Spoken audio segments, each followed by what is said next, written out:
Market redevelopment project में दुकानों की शिफ्टिंग शुरू। विधायक भगवान दास सबरानी ने 65 अस्थायी दुकानों का किया लोकार्पण। दुकानदारों को सौंपी चाबियां। राजधानी के 5 नंबर स्टॉप स्थित RSS मार्केट के बहुप्रतीक्षित रीडेवलपमेंट प्रोजेक्ट के तहत शनिवार को 65 अस्थायी दुकानों का लोकार्पण किया गया।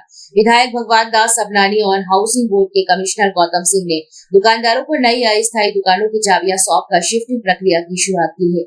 इस अवसर पर विधायक सबरानी एवं कमिश्नर गौतम सिंह ने पौधारोपण कर और फीता काट कर अस्थायी बाजार का शुभारंभ किया। कार्यक्रम में बड़ी संख्या में दुकानदार, रहवासी, व्यापारी और जनप्रतिनिधि उपस्थित रहे।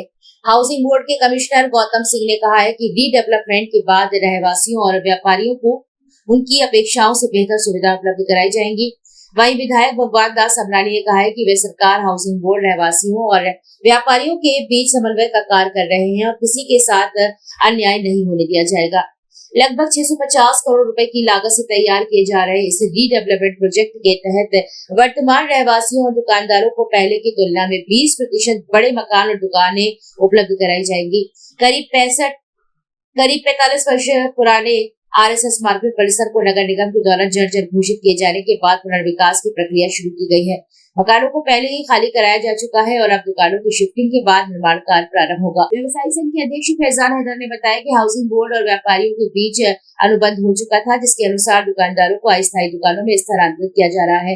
उन्होंने कहा कि एक बार दुकानों और संपत्तियों को सही कीमत का निर्धारण हो जाने पर व्यापारियों को भविष्य में किसी प्रकार की कठिनाइयों का सामना नहीं करना पड़ेगा और पुनर्विकास प्रक्रिया और अधिक सुगमता से आगे बढ़ सकेगी। इस अवसर पर लीलेंद्र मारन, सुनीता नंदू, इस्लान से सहित कई व्यापारी बंधु, भारतीय जनता पार्टी के कार्यकर्ता और अधिकारी उपस्थित रहे। रवि शंकर शुक्ल मार्केट में जो यहाँ रीडेवलपमेंट का काम होने वाला है, दुकान और आवास का जो पुनर्विकास की योजना के अंतर्गत है, तो इसके यहाँ हाउसिंग बोर्ड के जो दुकानदार, किराएदार, उन दुकानदारों को अभी शिफ्ट करके और टेम्पररी दुकानें बनाकर दी गई हैं हाउसिंग बोर्ड के द्वारा। 65 दुकानदार हैं और जब ये प्रोजेक्ट पूरा होगा तो जो अभी साइज उनकी खुद की है उस साइज से 20% अधिक बना करके उनको दिया जाएगा। ऐसा ही जो आवास बनेंगे उसमें भी 20% की वृद्धि करके उनको दिया जाने वाला है। तो मैं सभी को बहुत शुभकामनाएं देता हूँ। आज चाबी सौंपने का काम हुआ है। इन 65 साथियों में से प्रतीक के रूप में 5 को, शेष को भी चाबियां मिल जाएंगी। और इसके अतिरिक्त भी चाहे वो बीडीए के किराएदार हों, चाहे गुमटियां हों, चाहे PWD की हो, नगर निगम की हो, इन सभी गुमटीधारियों को भी यथास्थान सम्मानपूर्वक स्थान उनको दिया जाएगा, ताकि जो वर्षों से यहाँ व्यवसाय कर रहे हैं उनकी आजीविका को संकट ना आए।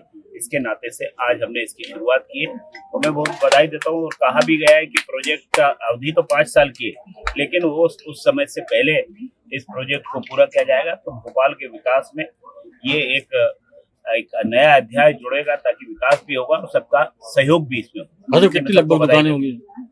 दुकानें कितनी हैं? दुकानों की अभी वर्तमान साइज से 20% अधिक बना करके देने वाले। अभी पिछले लगभग 2 वर्षों से RSS मार्केट के पुनर्विकास योजना के अंतर्गत यहाँ पे अस्थायी दुकानों का निर्माण किया गया और हमारे नवनियुक्त आयुक्त महोदय गौतम सिंह जी, नगर मंडल के आयुक्त, और हमारे विधायक महोदय, इन दोनों के प्रयास से लगभग 2 वर्षों से बहुत तत्पर थे। हम लोग बराबर संपर्क में थे आयुक्त, जो पहले के जो आयुक्त थे, लेकिन जो गति अब मिली है वो पहली गति नहीं थी।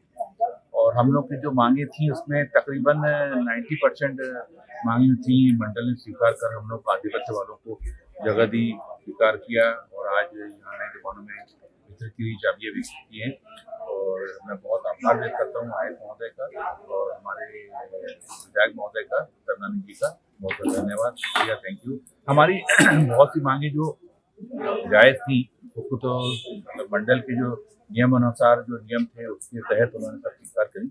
एक आध छोटी मोटी मांग है जो मतलब हमने जैसे भी आयुक्त महोदय से बोला कि भाई एक अनुमानित दर जो नवनिर्मित दुकान की होगी वो कब तक बता दी जाए, ताकि मानसिक स्तर पर हम लोग तैयार हो जाएं कि भाई हमको कितने की कॉस्ट दुकान कितने की पड़ेगी।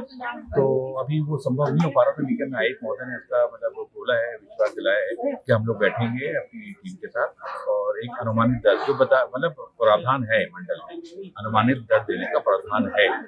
तो अपना भाई अभी जैसे रेरा की परमिशन होगी, रेरा की सेशन किया है, जो CSR हुआ वो उसकी कॉस्ट निकली होगी, तो और बाकी जो डिपार्टमेंट की जो दरें अरेंज है सब तय करके उसके बाद एक अनुमानित दर हम लोगों को अगर मिल जाए तो हम लोग मानसिक इस पर तैयार हो जाएंगे। कभी हमको जो आगामी 1.5 साल में, 2 साल में, 2.5 साल में, 3 साल में जो नया रेट में दुकान मिलेगी उसकी एक्चुअल कॉस्ट क्या होगी।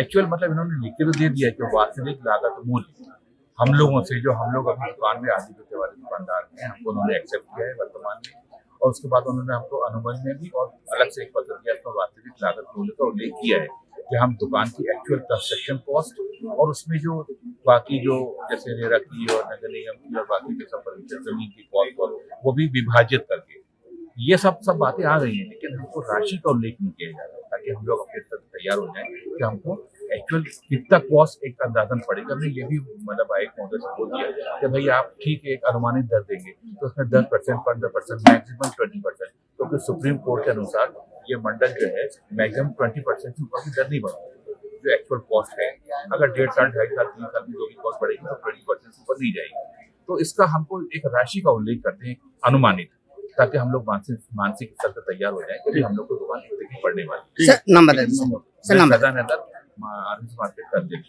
Thank you very much.